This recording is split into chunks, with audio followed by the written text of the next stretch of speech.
Hello, everyone, and welcome back to the Hopeless Herpers podcast. This is actually our first ever video podcast, so I'm really excited. Hopefully, you guys enjoy seeing us, and hopefully everything goes smoothly. Hopefully, none of the cameras die. But Papa, what does it feel like, kind of being in this spotlight like this? You're going to make me a celebrity. Oh yeah, Oh, yeah, definitely. making the big bucks. How much are you making from this podcast? I'm sure they want to know. I don't want to embarrass you. You can tell them. Nothing. Well, hopefully that'll change, But yeah, we're super duper excited. So yeah, if you're new to the podcast, we're basically just here to talk about some of our snake finding adventures, share some tips if we can for you guys, and just have a good time.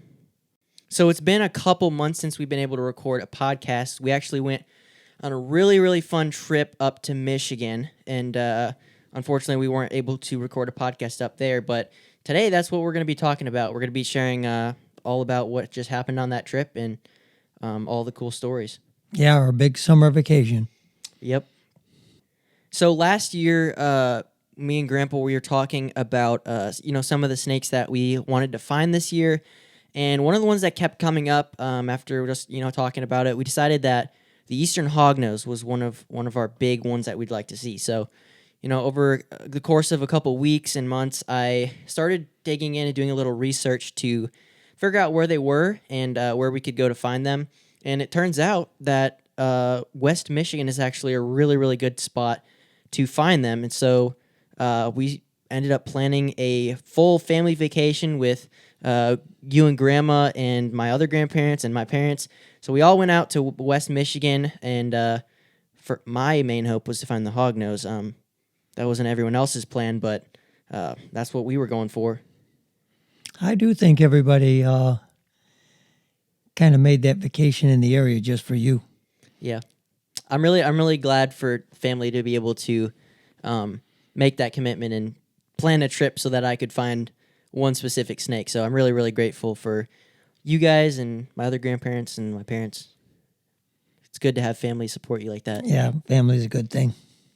So we ended up staying at my other grandparents in the Metro Detroit area, and we decided that we were going to make a trip and kind of herp a couple spots as we traveled west across the state to get to where we were going to stay. And so we stopped at a couple spots and didn't have too much luck. The first spot we went to, we were there for about maybe 5-10 minutes, and it started raining, so we had to move on.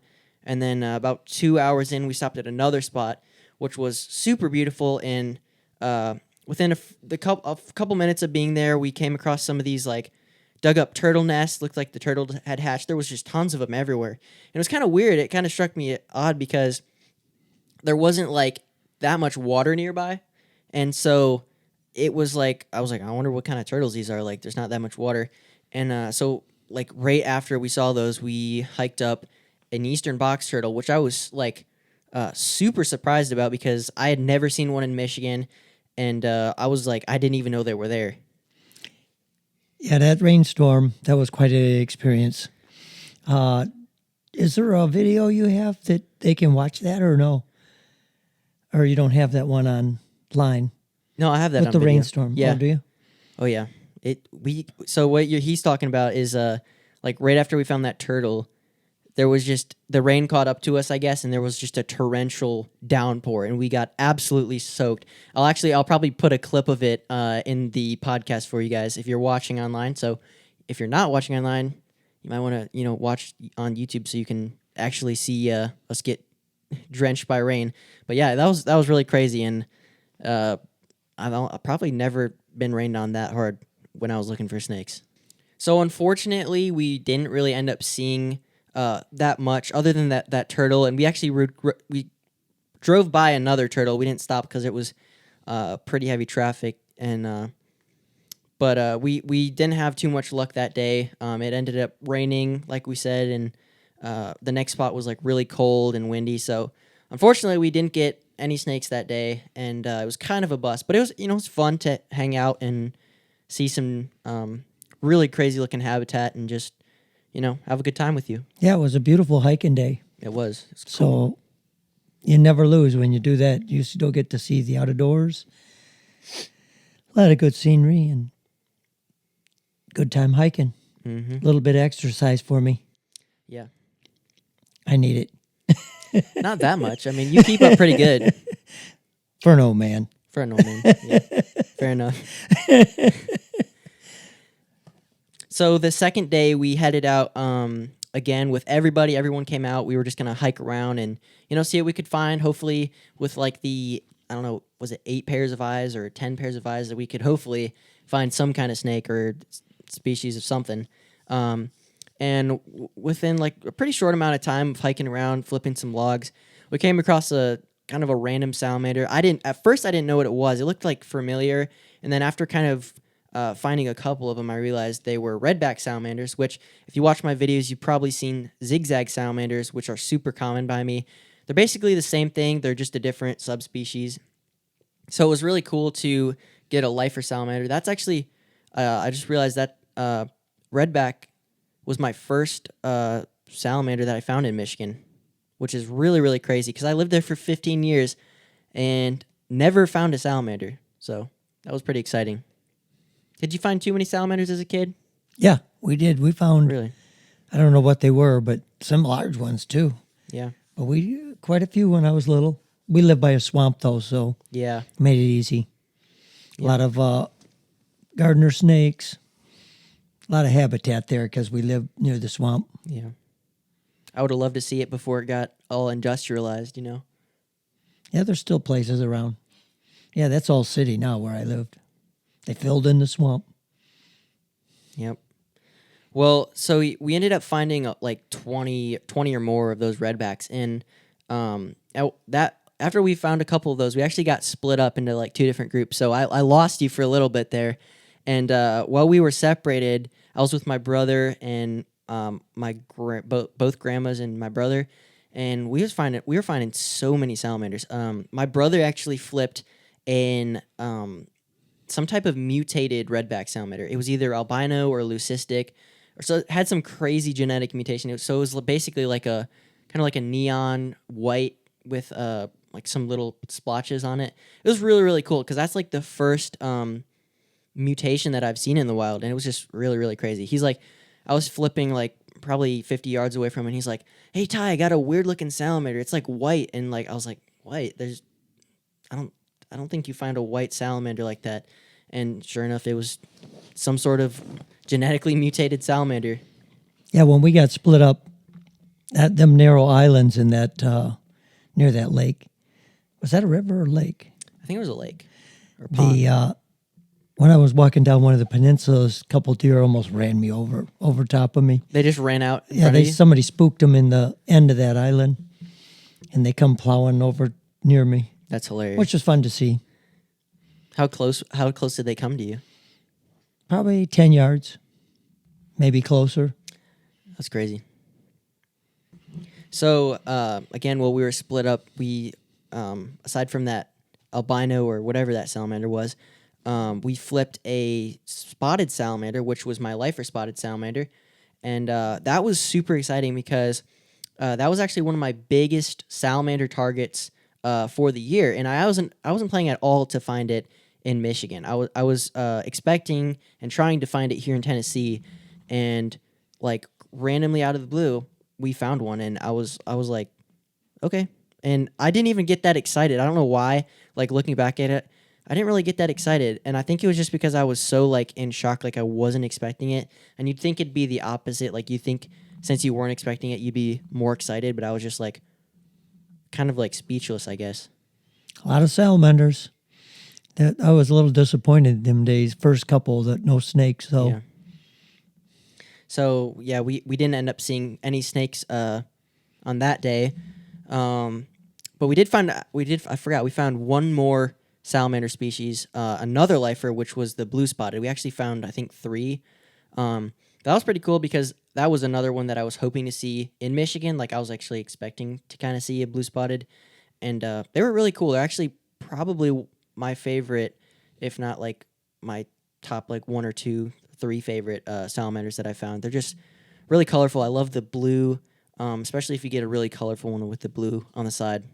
So it was definitely really cool to get 3 lifer salamanders, and like we said, no snakes that day. But we were not going to give up, were we?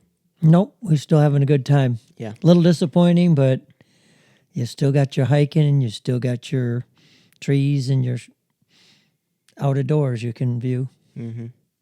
So the day after that day of not finding anything but salamanders, we ended up heading out and doing some sand dune riding in dune buggies and Polaris and stuff like that. So that was pretty fun, but we didn't get any herping done that day. So it was kind of, it was really fun to just hang out with family, but we weren't able to really go out and do anything. Yeah, play day. Well, a lot of us got stuck in the dunes there. Yeah, the rescue crew was. we were dune noobs. We were not very familiar with that type of terrain. But it was fun. So on our last day up in Michigan, we decided to get out bright and early and do our thing and hopefully try to find our lifer hognose. And I was kind of wondering, because I know that for me, when we got there, it was kind of like a really stressful time, because it was like, I knew it was our last day, and I knew like if we didn't find it today, like there was no finding this snake like on this trip, and probably not even for the rest of the year, because although we do have hognose here, they're really, really, really, really rare, and it's you get really lucky if you can find one. So I don't know. I was really stressed out about like trying to find one, and it was the last day. Like, were you confident that we were gonna find one, or were you like hopeful would be a better word? Yeah, I'm still always hopeful. Hey, you're out of doors. You're looking. There's always hope. Yep. So right after we got there, it's actually sprinkling a little bit, which from our past experience with rain, I got a little scared about a little bit of sprinkle, but it didn't end up raining, and it ended up being like super nice. So that was a good thing. But within the first like 15 minutes, we flipped your lifer blue spotted, since you weren't there to get the ones that I found. So that was pretty cool. At least you got to get a nice lifer salamander. Yeah, that's good. Hopefully it might not have been, because like you said, when you were a kid, you found one, but we'll count it as your lifer. Yeah, I would never know what I caught. So it was about an hour, I think about an hour after we found the salamander. And we were kind of like poking around these like old fallen trees, like whitewashed, just old trees laying around. You know, I was moving a little bit faster than you because, you know, although it doesn't look like it, I'm a little bit younger than my grandpa. And so I was moving a little bit quicker and, you know, hopping over some of the trees and just looking through the grass. And like all of a sudden I just hear, snake, snake, snake, snake, snake. Hold on a second. We're going to take a quick break because our GoPro just turned off. So I will finish that when we get back. All right. So sorry about that. GoPro died on us. But what was I talking about? You're, climbing over. Oh, yeah. I think you said I was faster than you, but I don't remember. So Papa yells snake, and I run over there. And I'm like he didn't say what it was, so I just ran over there as fast as I could, and sitting right in front of the log that I jumped over and went right by was our lifer hognose. So it was so exciting. I mean, I was hooping and hollering, high fiving. It was crazy. We spent our whole vacation going over there, and this was the highlight of it. That's why we even went in the area.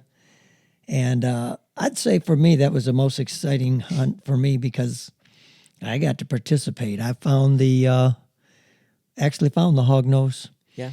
I would say that's the highlight of my snake hunting, even though I've had a lot of other good stuff. Mm-hmm.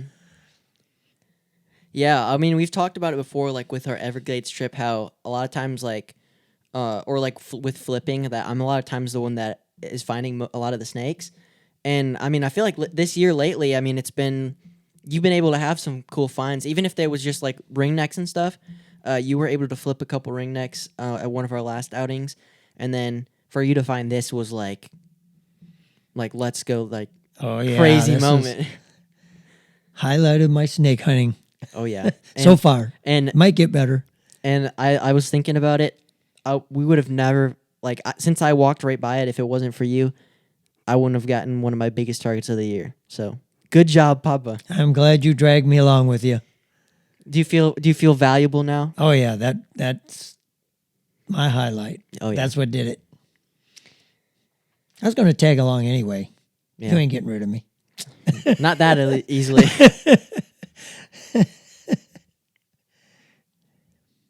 So I did want to talk a little bit about kind of what we observed with the hognose because they are super, super cool snakes.